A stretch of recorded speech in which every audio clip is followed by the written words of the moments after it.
బులెటిన్లో మరో breaking news చూస్తున్నాం. వైసీపీ హయాంలో జరిగిన 3,500 కోట్ల మద్యం కుంభకోణంలో రాజంపేట ఎంపీ పెద్దిరెడ్డి మిథున్ రెడ్డి కీలక పాత్ర పోషించారని ప్రత్యేక దర్యాప్తు బృందం సిట్ తరపు సీనియర్ న్యాయవాది సిద్ధార్థ లుద్రా హైకోర్టుకు తెలిపారు.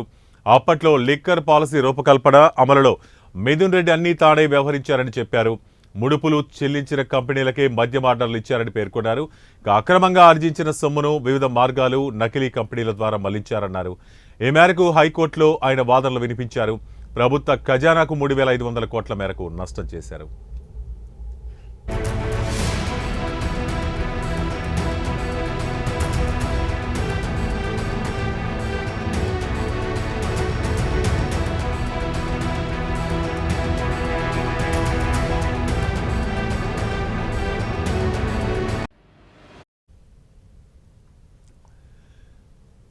ఇక మద్యం ముడుపుల ద్వారా వచ్చిన 5 కోట్ల సొమ్మును డీకాట్ లాజిస్టిక్స్ నుంచి మిథున్ రెడ్డి కుటుంబ సభ్యులకు చెందిన పిఎల్ఆర్ ప్రాజెక్ట్స్కు చేరాయి. పిఎల్ఆర్ సంస్థలో 100% షేర్లు మిథున్ రెడ్డి కుటుంబ సభ్యులవే. పిఎల్ఆర్ ప్రాజెక్ట్స్తో తనకు ఎలాంటి సంబంధం లేదన్న మిథున్ రెడ్డి వాదనలో అర్థం లేదు.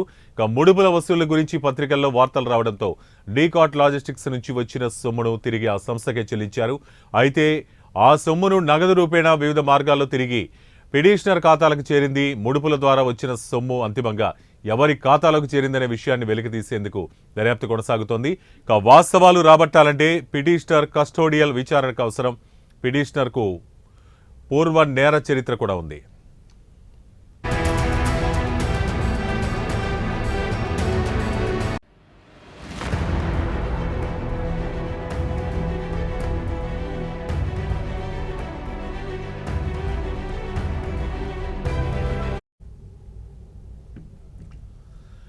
ఇక మద్యం కుంభకోణం వ్యవహారంపై గత ఏడాది సెప్టెంబర్ 23న సిఐడి పోలీసులు కేసు నమోదు చేశారు.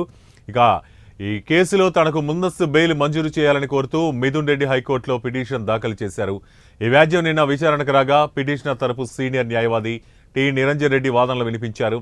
ముందస్తు బెయిల్ కోసం గతంలో మిథున్ రెడ్డి హైకోర్టును ఆశ్రయించగా దర్యాప్తు అధికారి పూర్తి వివరాలు కోర్టు ముందు ఉంచకుండా తప్పుదో పట్టించారు. దర్యాప్తు అధికారిని ప్రాసిక్యూట్ చేయాలి. గత బెయిల్ పిటిషన్ విచారణ నాటికే 104 మంది సాక్షులను విచారించి వారి వాంగ్మూలాలు నమోదు చేశారు.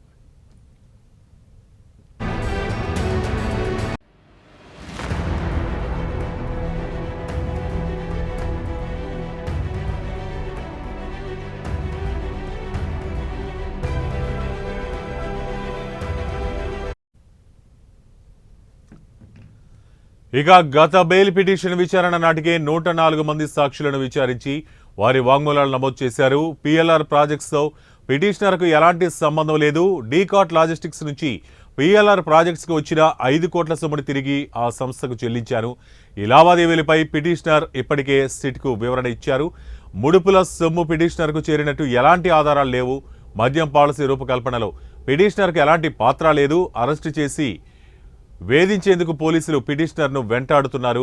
కేసులో A2గా ఉన్నది వాసుదేవరెడ్డి, A3 సత్యప్రసాద్, A5 మాజీ ఎంపీ విజయసాయిరెడ్డి జోలికి పోలీసులు వెళ్లడం లేదని కోర్టుకు వివరించారు.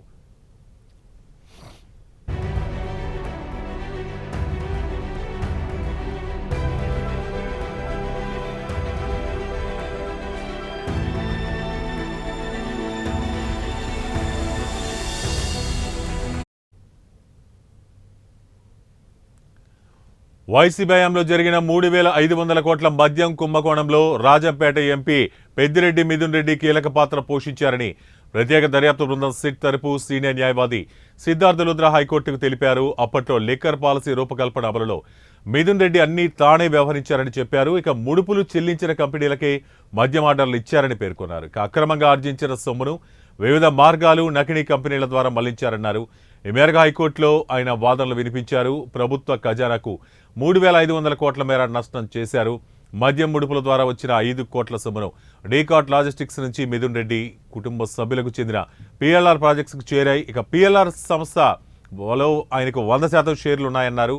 పిఎల్ఆర్ ప్రాజెక్ట్స్తో తనకు ఎలాంటి సంబంధం లేదన్న మిథున్ రెడ్డి వాదనలో అర్థం లేదు. ముడుపుల వసూళ్ల గురించి పత్రికల్లో వార్తలు రావడంతో డీకాట్ లాజిస్టిక్స్ నుంచి వచ్చిన సొమ్మును తిరిగి ఆ సంస్థకే చెల్లించారు. అయితే ఆ సొమ్మును నగదు రూపేణా వివిధ మార్గాలు తిరిగి పిటిషనర్ ఖాతాకే చేరింది. వాస్తవాలు రాబట్టాలంటే పిటిషనర్ కస్టోడియల్ విచారణ అవసరమంటూ పిటిషనర్కు పూర్వ నేర చరిత్ర ఉందని మద్యం కుంభకోణం వ్యవహారంపై గత ఏడాది సెప్టెంబర్ 23న సిఐడి పోలీసులు కేసు నమోదు చేశారు. ఈ కేసులో తనకు ముందస్తు బెయిల్ మంజూరు చేయాలని కోరుతూ మిథున్ రెడ్డి హైకోర్టులో పిటిషన్ దాఖలు చేశారు. ముందస్తు బెయిల్ కోసం గతంలో మిథున్ రెడ్డి హైకోర్టును ఆశ్రయించగా దర్యాప్తు అధికారి పూర్తి వివరాలు కోర్టు ముందు ఉంచకుండా తప్పుదోవ పట్టించారు. దర్యాప్తు అధికారిని కూడా ప్రాసిక్యూట్ చేయాలన్నారు. ఇక కాట్ లాజిస్టిక్స్ నుంచి పిఎల్ఆర్ ప్రాజెక్ట్స్కు వచ్చిన 5 కోట్ల సొమ్మును తిరిగి ఆ సంస్థకు చెల్లించారు. ఈ లావాదేవీలపై పిటిషనర్ ఇప్పటికే సిట్కు వివరణ ఇచ్చారు. ముడుపుల సొమ్ము పిటిషనర్కు చేరినట్లు ఎలాంటి ఆధారాలు లేవు. మద్యం పాలసీ రూపకల్పనలో పిటిషనర్కు ఎలాంటి పాత్ర లేదు. అరెస్ట్ చేసి వేధించేందుకు పోలీసులు పిటిషనర్ను వెంటాడుతున్నారు. కేసులో A2గా ఉన్న వాసుదేవరెడ్డి, సత్యప్రసాద్, A3, A5గా మాజీ ఎంపీ విజయసాయిరెడ్డి జోలికి పోలీసులు వెళ్లటం లేదని కోర్టుకు వివరించారు.